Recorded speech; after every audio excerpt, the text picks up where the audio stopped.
Hello everyone, my name is Altamash Shaikh. आज हमारा lecture number 3 है जहाँ पे हम कवर करेंगे ऑब्जेक्टिव का question number 3, answer in one sentence. Right, इससे पहले हमने प्रीवियस 2 लेक्चर में देखा फिल इन द ब्लैंक्स और आंसर इन वन वर्ड। मैंने आपको सिर्फ और सिर्फ इम्पोर्टेंस दिया है बच्चों, तो गौर से करना, फोकस से करना कि हमने इतना कर लिया है कि पेपर में हम 20 में से 20 ला सकते हैं। राइट, तो आपको थोड़ा सा भरोसा करना पड़ेगा और थोड़ा सा हार्डवर्क करना पड़ेगा।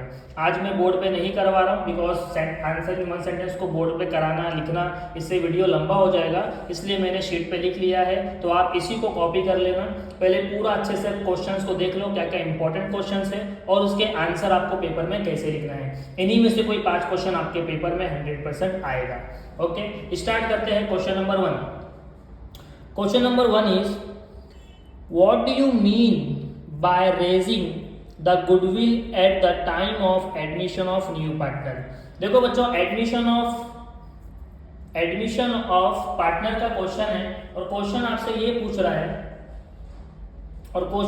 ये पूछ रहा है कि एडमिशन के टाइम पे जब गुडविल को रेज किया जाता है तो उसका मीनिंग क्या होता है।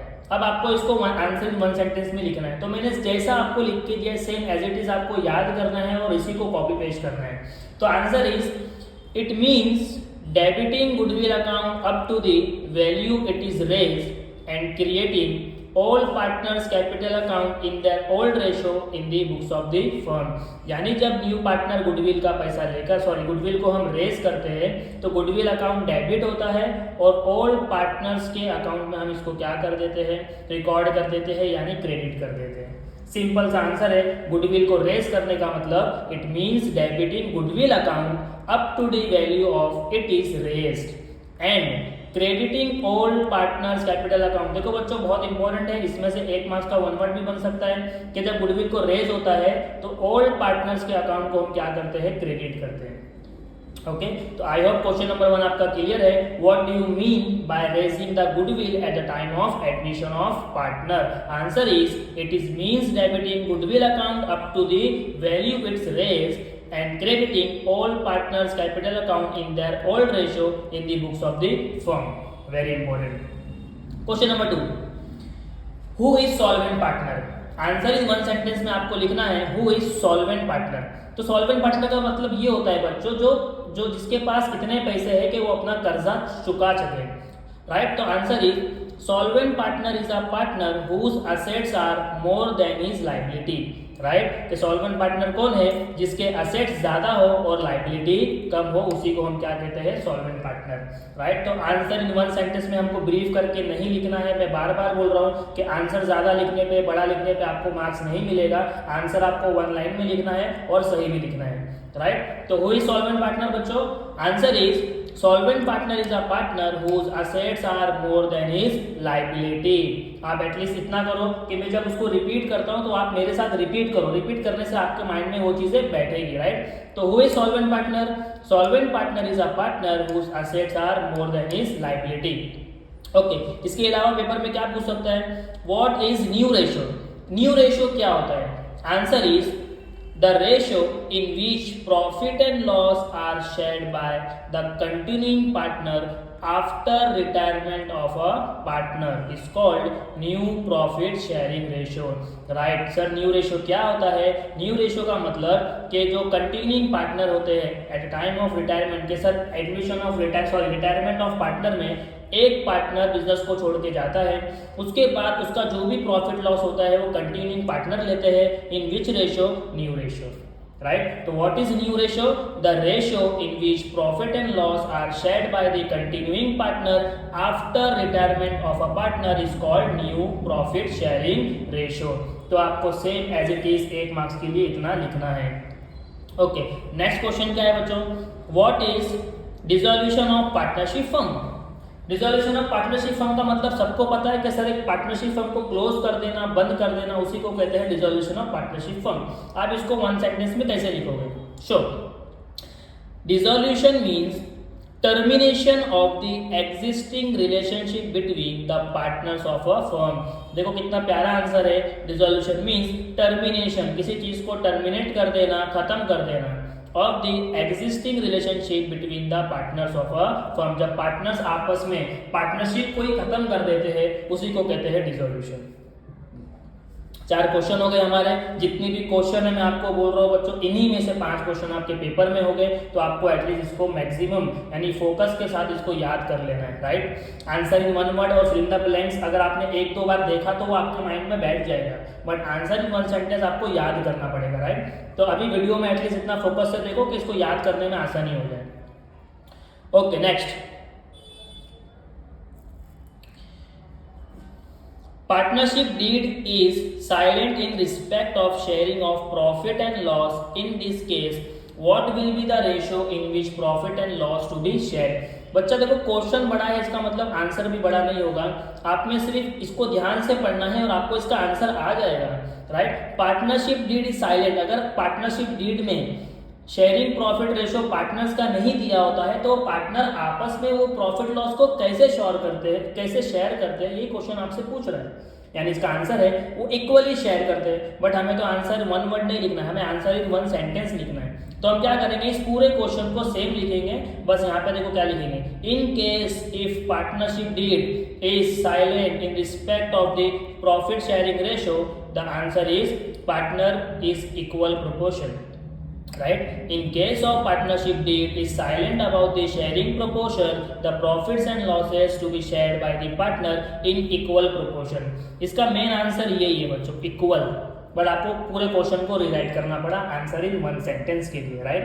तो एक बार मेरे साथ रीड करेंगे, in case if partnership deed is silent about the sharing proportion, the profits and losses to be shared by the partner in equal proportion. Okay, तो आगे बढ़ते हैं, हमारे 6 क्वेश्चन हो गए हैं।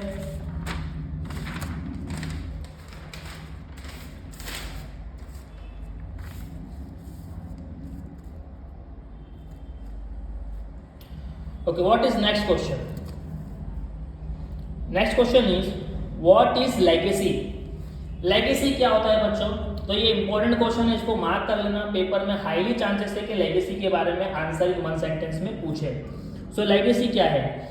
Any assets, property or amount of cash which not for profit concern receives as per the provision made in the will of the donor after his death is called legacy।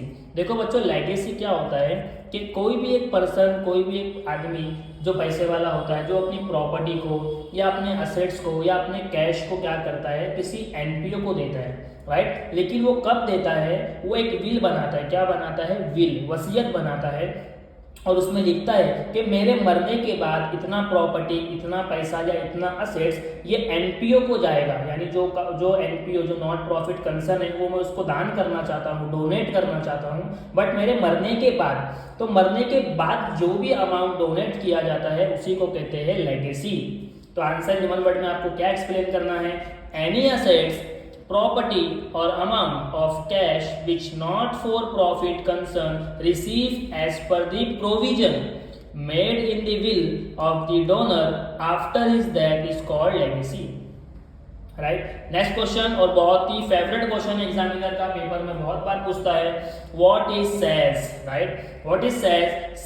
Says means computerised accounting system which helps business firm to implement accounting process and make it user friendly with automation, right। तो कभी कभी says का full form भी पूछता है, तो आपको full form में याद रखना है। Says means computerised accounting system, says means computerised accounting system which helps business firm to implement accounting process and make it user friendly with the automation। तो what is SaaS के लिए आपको इतनी line याद करनी है आंसर इन वन सेंटेंस में कि SaaS एक कंप्यूटर सिस्टम होता है जो अकाउंट्स में काम आता है, अकाउंटिंग करने के लिए हेल्प करता है। ओके, तो आपको सिर्फ इतना लिखना है 1 मार्क्स के लिए, इसमें से एक भी मार्क्स आपके एग्जामिनर काटेगा नहीं, ये परफेक्ट आंसर है।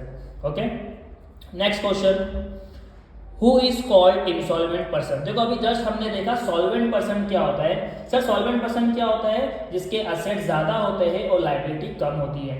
इंसॉल्वेंट इसका उल्टा होता है कि सर लायबिलिटी ज्यादा है और असेट्स कम है, यानी वो बंदा अपने कर्जे भी नहीं चुका सकता, अपनी लाइबिलिटी को पे भी नहीं कर सकता, उसी को कहते हैं इंसॉल्वेंट पर्सन। तो हम क्या लिखेंगे आंसर इन वन सेंटेंस में? When a person is unable to contribute fully or partially to discharge his her liabilities out of his her private estate, then that person is regarded as an insolvent, right? कि जो बंदा अपने घर को भी बेच के, अपनी प्राइवेट चीजों को भी बेच के कर्जे नहीं चुका पाएगा, उसी को कहते हैं इंसॉल्वेंट पर्सन। सो आपको फिर से एक बार गो थ्रू करना है, मेरे साथ रीड करो। What is insolvent person? Answer is when a person is unable to contribute fully और partly to discharge his her liability out of his her private assets, then that person is regarded as an insolvent person. Okay, next question पे आते हैं। What do you mean by reserve capital? What do you mean by reserve capital? बच्चों reserve capital क्या होता है? Answer is reserve capital represent the portion of subscribed capital that remain uncalled except in case of winding up or at the time of liquidation। देखो बच्चों, issue of share में ना बहुत सारे कैपिटल्स होते हैं, subscribe capital, authorize capital, called up capital, paid up capital, right? तो ये जो रिजर्व कैपिटल है ना, ये सब्सक्राइब कैपिटल का पार्ट है। किसका पार्ट है? सब्सक्राइब कैपिटल का। जितने भी नंबर ऑफ शेयर होल्डर आपके शेयर्स को, इशू किए गए शेयर्स को सब्सक्राइब करते हैं ना, राइट? तो उनके बदले को सब्सक्राइब करने का मतलब हम उनसे शेयर्स के पैसे लेते हैं। तो अगर हमने जिनसे पैसे लिए हैं, ठीक है, वो तो पेड अप होता है, लेकिन जिनको हमने कॉल ही नहीं किया कि सर हमें आपसे पैसे नहीं चाहिए, हमने उनसे पैसे मांगा ही नहीं, हालांकि उन्होंने हमारा शेयर सब्सक्राइब किया है, बट हमने उनसे कॉल नहीं किया, मतलब अनकॉल्ड है, वो जितने भी अनकॉल्ड शेयर होल्डर है वो सारे क्या है? Reserve capital, right? कि सब्सक्राइब कैपिटल का पार्ट होता है रिजर्व कैपिटल, जिसमें हमने पैसा मंगाया ही नहीं, यानी uncalled. Okay, so answer is what do you mean by reserve capital? Reserve capital represent the portion of the subscribed capital that remain uncalled except in case of winding up or at the time of liquidation। Okay बच्चों, मेरी आपसे request है answer in one sentence को बहुत focus से याद करना है। कभी कभार क्या होता है कि जितनी भी आंसर इन वन सेंटेंस है, इन्हीं में से आंसर इन वन वर्ड भी बनाए जाते हैं और इन्हीं में से फिल इन द ब्लैंक्स भी बनाए जाते हैं। तो क्वेश्चन और उसके आंसर को आप फोकस से समझ के पढ़ना। मैंने जो दिया है पेपर में आएगा, बट कभी इसमें से आंसर इन वन वर्ड भी बन गया तो आप उसका आंसर दे सको, राइट? तो फोकस से करो, थोड़ा समझ के करो। ओके, नेक्स्ट क्या दिया हुआ? What is revaluation account? Answer is revaluation account is an account that is open at the time of admission, retirement and death of a partner. This account record the effects of every increase or decrease in the value of assets and liability. Very simple, revaluation account सबको पता है कि हम admission, retirement, death में बनाते हैं sir. इसमें क्या रिकॉर्ड होता है कि जब भी असेट्स बढ़ेगा या असेट्स की वैल्यू गिरेगी, लाइबिलिटी बढ़ेगा या लाइबिलिटी की वैल्यू गिरेगी, सारे इंक्रीज और डिक्रीज जो असेट्स और लाइबिलिटी पे होते हैं उसको हम क्या करते हैं? उसको हम रिकॉर्ड करते हैं। तो what is revaluation account? Revaluation account is an account that is open at the time of admission, retirement and death of a partner. This account records the effects of every increase or decrease in the value of assets and liability. बच्चों, अगर आपने same as it is जैसा paper में लिखा, आपको 100% 8 marks मिलेगा, इसमें इसके मार्क्स कट नहीं होंगे, राइट? ये परफेक्ट आंसर है, तो मैं चाहता हूँ आप थोड़ा सा इसको याद कर लेना। ओके, कितने क्वेश्चन हो गए हमारे? 10 क्वेश्चन हो गए। ओके, थोड़ा सा मूव ऑन करते हैं और कुछ important answer in one sentence को देखते हैं।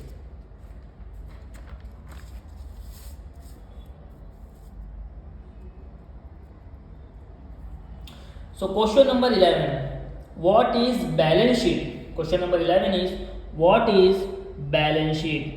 Answer is a balance sheet is a statement that contain all the assets and liability of the business enterprises. It helps in knowing the exact financial position of the business. बच्चों, मैं हमेशा कहता हूँ balance sheet एक statement है, right? कौन सा statement है? जहाँ पे हम असेट्स और लायबिलिटी को रिकॉर्ड करते हैं और उस स्टेटमेंट से हमें क्या पता चलता है? Financial position of the business. Right. तो बैलेंस शीट में हम सबको पता है सर लायबिलिटी और असेट्स होते हैं, लेकिन हमें उसको अच्छे से एक्सप्लेन करना है पेपर में ताकि हमको 1 मार्क्स मिले। तो आपको इस तरह से आंसर रिकॉर्ड करना है। What is balance sheet? A balance sheet is a statement that contain all the assets and liability of the business enterprises.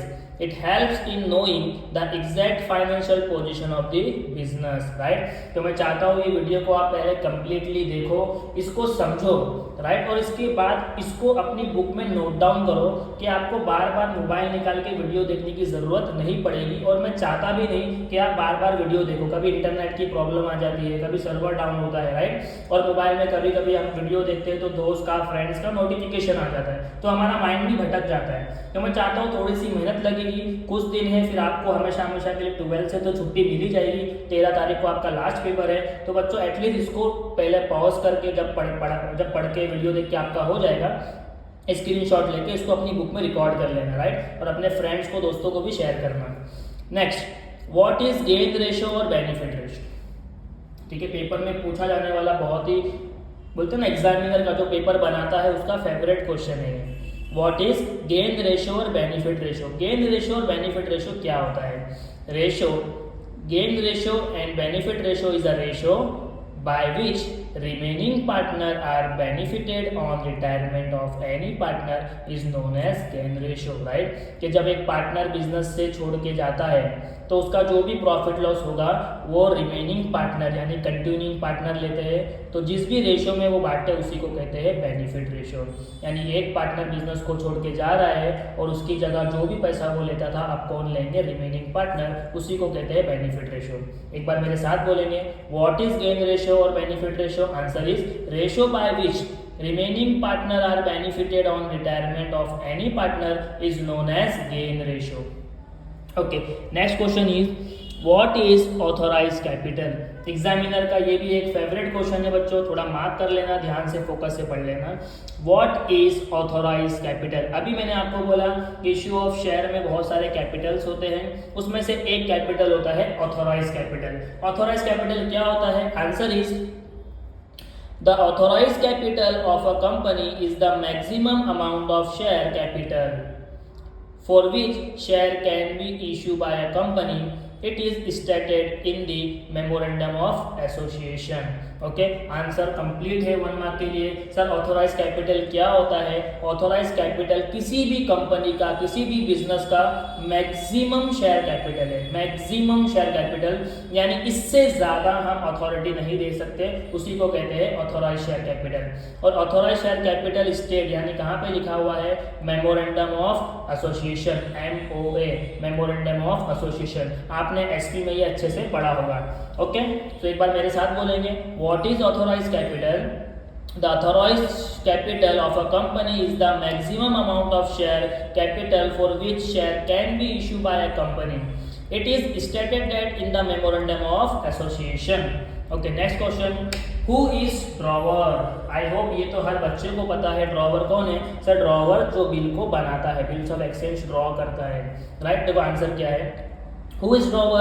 The person who write or draw a bills of exchange is known as a drawer, right? Simple सा answer है। The person who write or draw a bills of exchange is known as drawer. Okay, next question number 15. What is meant by share premium? What is mean by share premium? बच्चों हमेशा याद रखना share premium क्या होता है कि आपका जो इशू ऑफ शेयर है उसमें जब हम शेयर्स को इशू करते हैं तो उसकी एक फेस वैल्यू होती है 10 रुपया या तो 100 रुपया, राइट। अगर आपने 10 रुपये के शेयर को 11 रुपये में, 12 रुपये में यानी फेस वैल्यू से ज़्यादा में इशू किया है तो वो हो गया आपका शेयर प्रीमियम। यानी 10 रुपये का शेयर आपने 12 में किया तो 2 रुपया आपका क्या हो गया? Share premium. तो आपको लिखना क्या है शेयर प्रीमियम के आंसर में? What is mean by share premium? Answer is as per section 78 of the Companies Act 1956 when the shares are issued to the public at a price more than their par value means face value the share are said to be issue at premium. देखो मैंने अभी आपको same चीज बोला, premium मतलब कि face value से ज्यादा अगर आपने इशू किया है, ज्यादा अमाउंट पे, उसी को कहते हैं प्रीमियम, राइट। तो एक बार बच्चों मेरे साथ रिपीट करेंगे, what is mean by share premium? Answer is as per section 78 of the companies act 1956। ये लाइन अगर आपने लिख लिया, एग्जामिनर आपको 1 मार्क्स दिल खोल के खुशी से देगा बच्चों, राइट। तो आपको खुशी से पढ़ना भी है और खुशी से याद भी रखना है। As per section 78 of the companies act 1956, when the shares are issued to the public at a price more than their par value, that is face value, the share are said to be issued at premium, right. तो total 15 question हो गए हैं और 15 question हमने बहुत ही ज़्यादा अच्छे से क्लियरली पढ़ लिया है। बट ये अभी एंड नहीं है बच्चों, थोड़ा सा और हम पढ़ लेते हैं। मैं आपको ऐसा नहीं कि 15 क्वेश्चन में से बोलूँ कि पास आ जाएंगे, नहीं, मैंने इतने इंपॉर्टेंस निकाले हैं कि हमको थोड़ा मेहनत भी करना है, लेकिन हमको पूरी बुक भी नहीं पढ़ना है, राइट। तो थोड़े में हम अच्छा खासा कवर कर लेंगे। ओके, नेक्स्ट क्वेश्चन पे चलते हैं।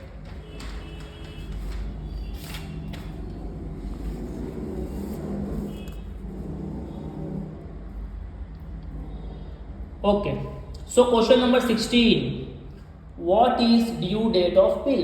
देखो जब बिल्स ऑफ एक्सचेंज बनता है, ड्रॉवर ड्रॉवी पे बनाता है, तो उसको बोलता है कि भाई तू पैसा कब देगा, उसी को कहते हैं ड्यू डेट ऑफ बिल। उसने बोला सर 2 महीने बाद, 3 महीने बाद, राइट। तो ड्यू डेट ऑफ बिल क्या होता है? जिस दिन बिल का पैसा मिलने वाला है, राइट। तो सी आंसर में आपको क्या लिखना है?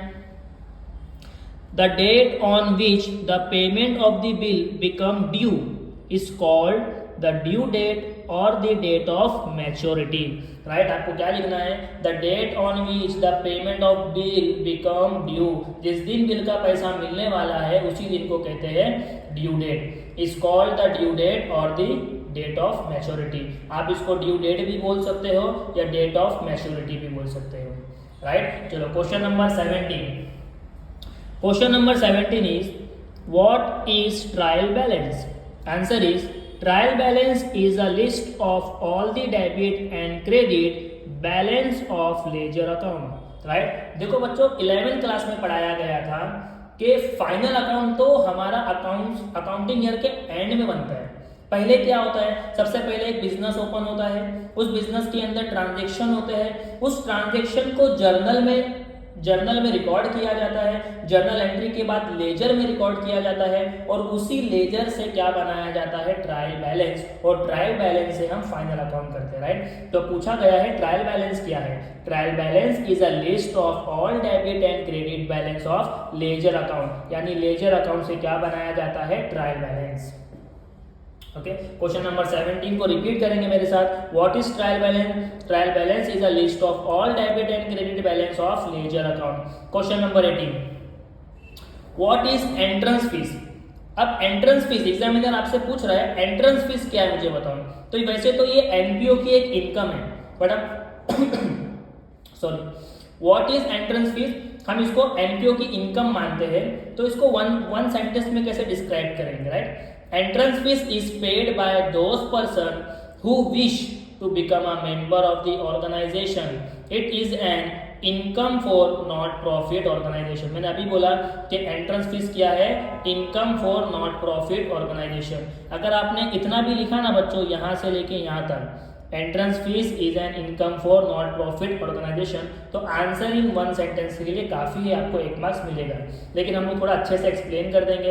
Entrance fees is paid by those person who wish to become a member of the organisation, कि वो लोग जो एनपीओ के मेंबर बनना चाहते हैं उनको क्या देना पड़ता है? एंट्रेंस फीस, और वो एंट्रेंस फीस एनपीओ की क्या है? इनकम है, राइट। अच्छे से गो थ्रू कर लेना।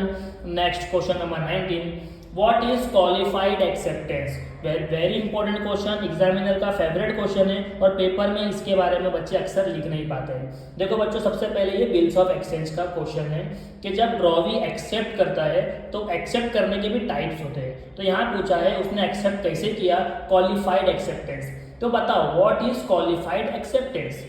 Answer is if drawee of bill of exchange accept condition of a bill, it is called qualified acceptance, right? देखो जब बिल का ड्रॉवर बिल बनाता है और ड्रॉवर ने बिल पे क्या डाल दिया, कंडीशन डाल दिया।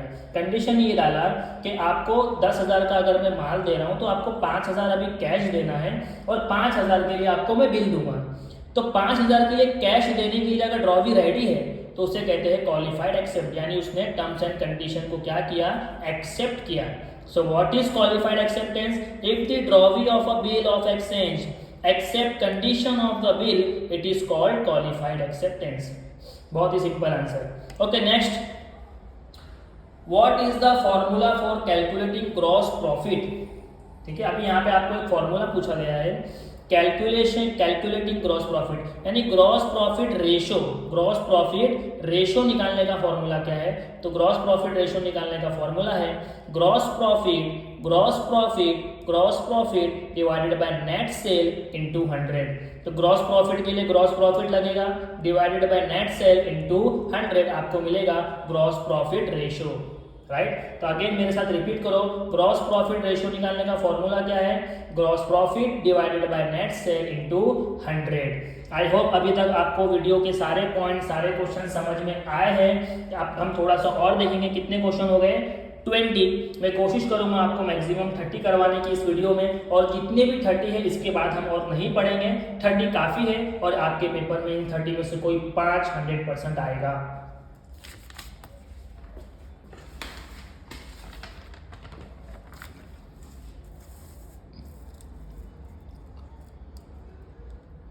ओके बच्चों, अब देखते हैं question number 21। What is capital fund? What is capital fund? तो कैपिटल फंड हमने लाइबिलिटी साइड में लिखा हुआ देखा है, किसके अंदर? यस, एनपीओ के अंदर हम लाइबिलिटी साइड पे कैपिटल फंड लिखते हैं। What is capital fund?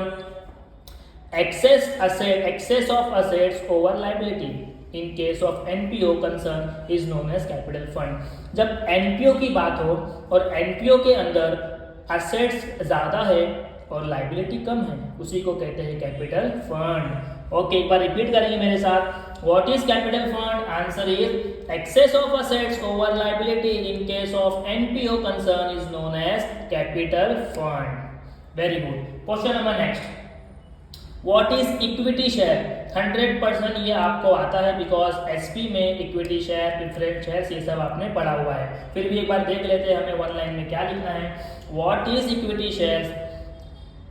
Share which does not have preference with respect to payment of dividend and repayment of capital is known as equity share, right? Equity share तो भाई हम उसको company का owner बोलते हैं, right? तो company का owner कभी भी पहला पैसा नहीं लेता है, वो हमेशा लास्ट में लेता है। तो एकदम सिंपल आंसर है, share which does not have preference with respect to payment of dividend and repayment of capital is known as equity shares. Okay, I hope आपको क्वेश्चन नंबर 22 अच्छे से समझ में आ गया है। Question number 23, question number 23, what are noting charges? देखो noting charges क्या होता है बच्चों, पेपर में बिल्स ऑफ एक्सचेंज का कंसेप्ट है, ये पूछता है एग्जामिनर नोटिंग चार्जेस के बारे में। तो नोटिंग चार्जेस क्या है? In exchange for the notary service the notary public charge fees known as noting charges. देखो नोटिंग चार्जेस एक खर्चा है बच्चों। जब ड्रॉवर का बिल डिसऑनर्ड हो जाता है, ड्रॉवी पैसा नहीं देता है, तो हम कहाँ जाते हैं? हम जाते हैं नोटरी पब्लिक के पास।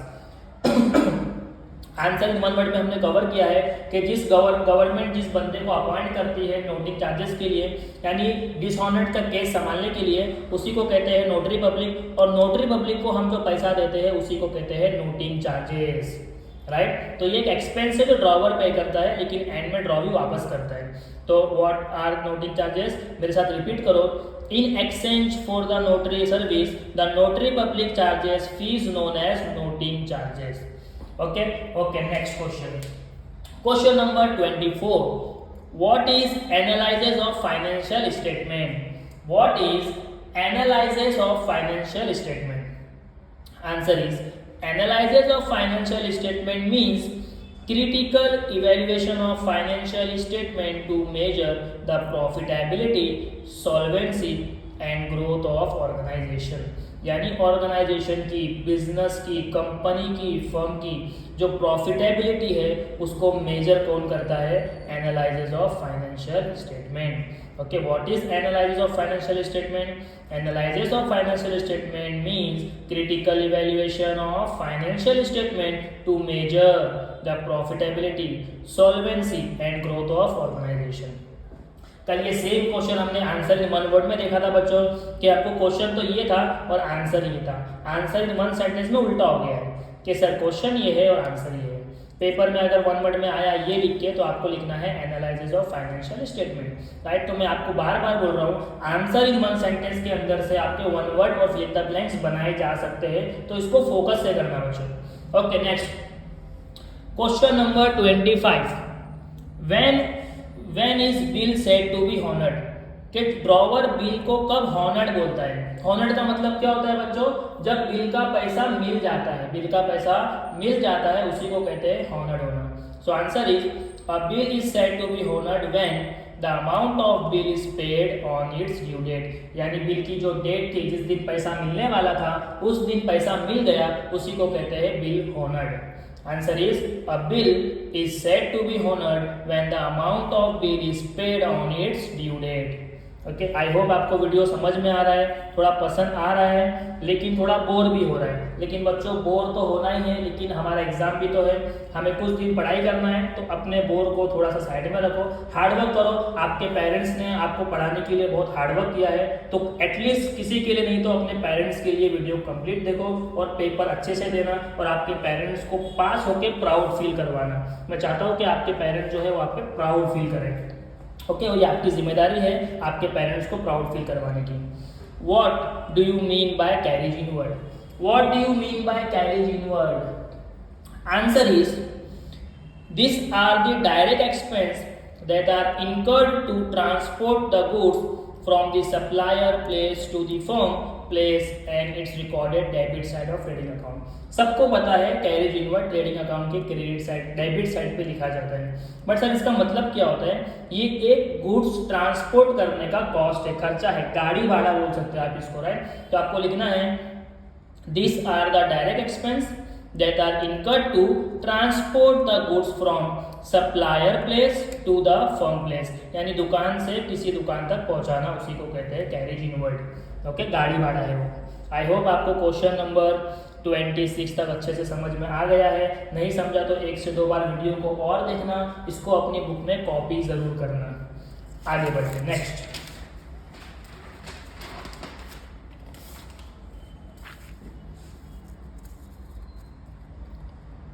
ओके बच्चों, लास्ट 30 यानी last 4 question. 27 question number 27. What is deficit? Important mark कर लो बच्चों जल्दी से, पेपर में पूछे जाने के बहुत ज़्यादा चांसेस है कि डिफिशिट क्या होता है बताओ. Answer is when the expenditure side of the income and expenditure account exceed its income side we have a deficit. तो डिफिशिट क्या होता है बच्चों? कि जब एक्सपेंस ज़्यादा हो जाते हैं और इनकम कम हो जाती है, उसी को कहते हैं डिफिशियंसी. यानी एनपीओ का क्वेश्चन है.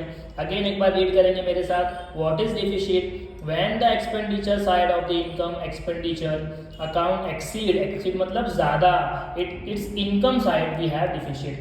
एक्सपेंस का ज़्यादा होना और इनकम का कम होना बच्चों, उसी को कहते हैं deficit. Question number 28. What do you mean by sacrifice ratio? Sacrifice ratio क्या होता है? देखो उसके नाम में ही आंसर है कि सेक्रीफाइस रेशियो सर के पार्टनर सेक्रीफाइस कर रहे हैं. और सेक्रीफाइस कब करते हैं? जब कोई न्यू पार्टनर एडमिशन लेता है. The ratio in which the new partner is given the share by the existing partner of the firm is called sacrifice ratio. It is expressed as, देखो यहाँ पे आप इस तरह से फॉर्मूला शो करते हैं ना, sacrifice ratio is equal to old ratio minus new ratio.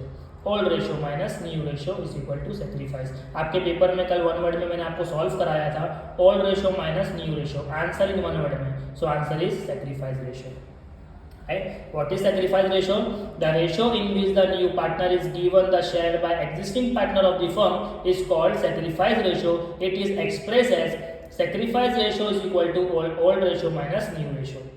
Okay, question number second last यानी 29. The debit balance of trading account. Very important question जो मैंने कल आपको वन वर्ड में कवर किया था। आई होप आप इसका आंसर दे सकते हो। सर ट्रेडिंग अकाउंट का डेबिट बैलेंस क्या होता है? ग्रॉस लॉस होता है, ग्रॉस प्रॉफिट नहीं होता है। Okay, the debit balance of trading account, debit balance of trading account implies gross loss incurred as a result of the trading activity of the business। यानी trading account में जो भी आप डेबिट और credit करते हो उसकी वजह से आपको जो ग्रॉस लॉस होता है उसी को कहते हैं debit balance of trading account. Okay, एक बार और कवर हो गया। आंसर इन वन वर्ड में भी हमने ये कवर किया था, आज आंसर इन वन सेंटेंस में भी हमने ये कवर किया है। Last question for today, to which account gross profit is transferred. बच्चों सिंपल सा क्वेश्चन है, आंसर तो यहाँ लिखा हुआ ही है, वरना मैं आपसे पूछता इसका answer.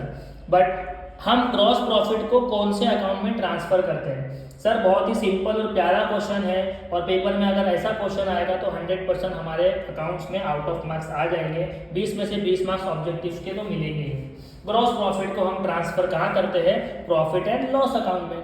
So answer is gross profit is transfer to profit and loss account. तो बच्चों टोटल 30 क्वेश्चन मैंने आंसर इन वन सेंटेंस के कवर किए हैं। आपसे रिक्वेस्ट है प्लीज थोड़ा सा हार्डवर्क कर लेना और ये 30 के 30 क्वेश्चन को अच्छे से पढ़ लेना।